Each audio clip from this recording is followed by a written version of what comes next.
Behind me, there's a picture of a re-education center. And of course, this one's located in China where the government that be there takes people.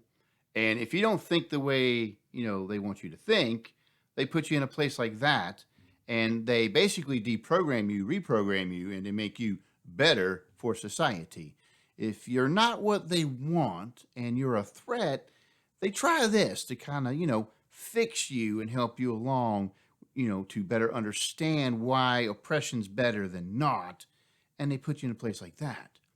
Now, of course, we can look at that and go, well, good thing that that doesn't happen here in the land of the free and the home of the brave. That's something you would do in communist China. Yet, yet there's a fear amongst many of us that we're not too far away from a place like this. But of course, when this sentiment is echoed, we get challenged about it in the mainstream press.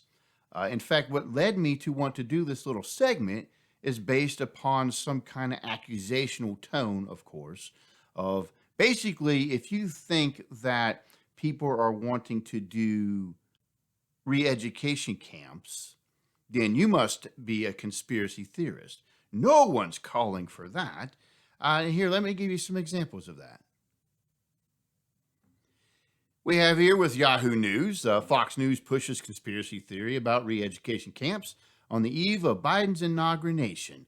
All right, and of course they discuss, this whole thing of course, this is just a conspiracy theory. No one's calling for re-education camps. You're just exaggerating, right? And of course, this is the same author, but of course it's, like I said, they take the same thing, soundbite, and just run it through every aspect. Here's another location that we can find. This one's here with the Business Insider. Of course, it's the same article. Fox News pushes conspiracy theory about re-education camps on the eve of Biden's inauguration. And of course, the idea is this, that it's always these crazy conservatives have these just outrageous conspiracies. Where do we get that from? Why are we making stuff up all the time? I guess is their heartfelt declaration. Why are stubborn conservatives like myself making things up like this?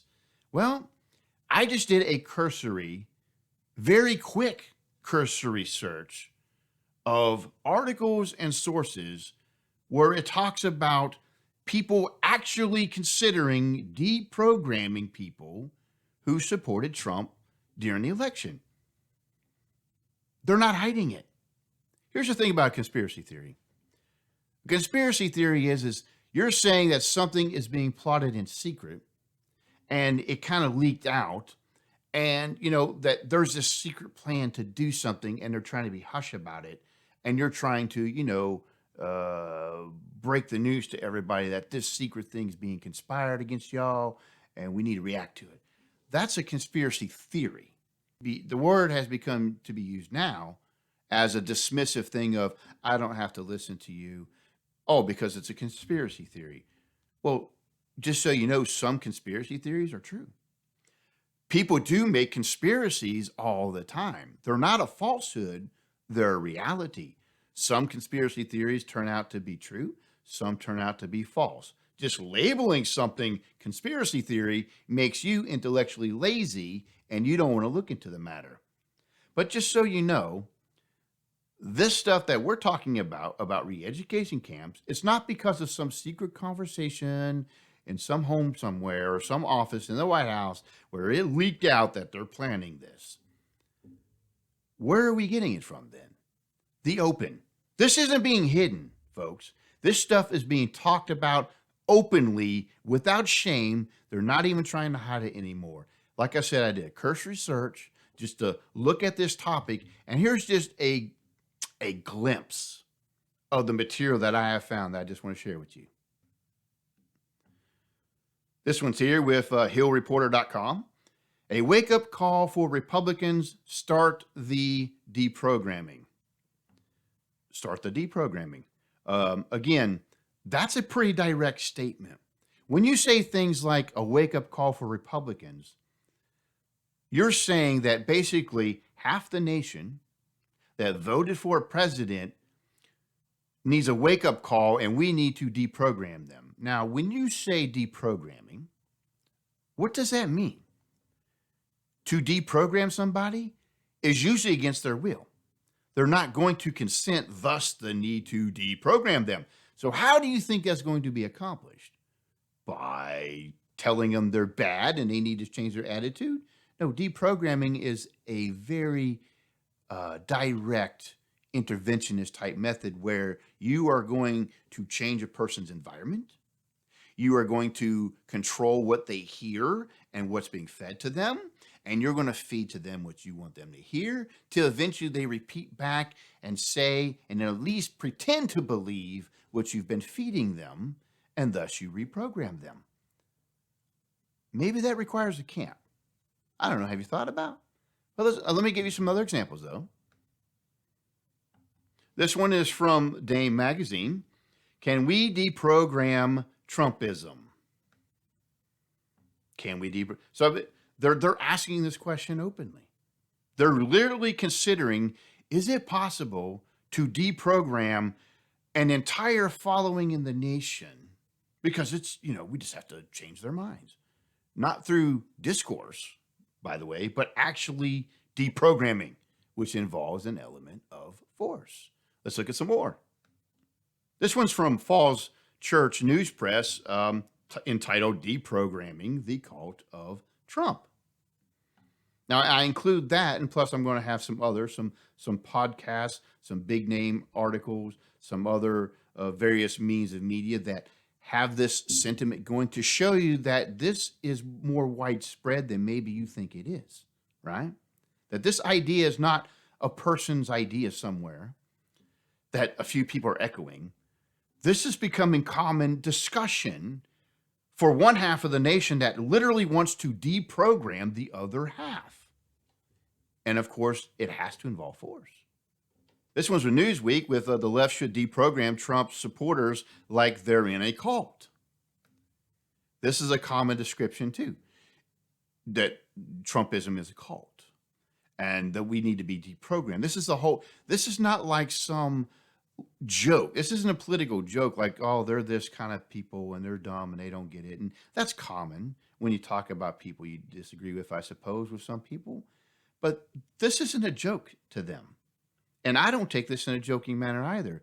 They're serious and consider people who, like 70 million at least, who voted for Trump. They're saying all of them are in a cult and therefore need to be deprogrammed. And of course, that brings forth the question, how do you intend to do that? This one is The Truth Report, a podcast, which has a similar sentiment. This has a similar sentiment. Steve Hassan explains it is possible to deprogram Donald Trump political cult members, right? So they're seriously considering the possibility. They see it as a real threat, as a real cult, and they need to deprogram it. And this is a serious thing that they need to take seriously. But it's insane, absolutely insane. Here's another one that I dug up. This one is from 144 Media Blog, How to Deprogram Millions of Trump Voters. How to do, now they want an instruction manual. How can we do it? How can we deprogram half the nation of their political background and understanding and erase it and replace it with what? Well, theirs. How in the world do these people want to brag about democracy being restored with Biden in the White House, and they're already talking about how to deprogram people? Yeah, go democracy. Here's one of my favorites. And to me, this kind of, I don't know, this is a start of a chipping away at this idea of this being some kind of cult and that we're just a bunch of mindless mummies. This one is from Vanity Fair. So many great, educated, functional people were brainwashed. Can Trump's cult of followers be deprogrammed? Wow. So we weren't mindless idiots. We were actually intelligent people, but we were brainwashed. How? How were we brainwashed when the left controls all the media? How are we brainwashed when the left runs our schools? How are we brainwashed when the left censors a lot of the things that we try to put out there in content? Yet we're the one who's brainwashed? Crazy. But you admit we're intelligent. So if we're intelligent, then you must consider the positions that we offer. It is unintelligent to label everybody a cult and want to do away with them and deprogram them. Here's a reality check for those who believe it's a cult. Okay? A lot of people, like myself, supported Trump not because we liked the man.